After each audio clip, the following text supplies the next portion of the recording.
ஒவ்வொன்றாக இவர்கள் அழிக்க வேண்டும் என்று திட்டம் தீட்டிக் கொண்டிருக்கிறார்கள். இந்திய அரசியலமைப்பு சட்டம் அனைத்து மக்களுக்கும் சமமாக எழுதப்பட்டிருக்கிறது. ஆனால் இந்த இந்திய தேசம் RSS சங் பரிவாரர்கள் இந்திய அரசியலமைப்பு சட்டத்தை ஒவ்வொன்றாக அழித்து இந்து ராஷ்டிரம் அமைக்க வேண்டும் இந்தியாவை என்ற முழக்கத்தோடு இன்றைக்கு செயல்பட்டுக் கொண்டிருக்கிறார்கள்.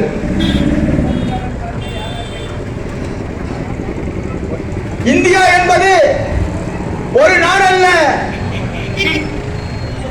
இந்தியா என்பது ஒரு கூட்டாட்சி. இந்தியா முழுக்க பல்வேறு மாநில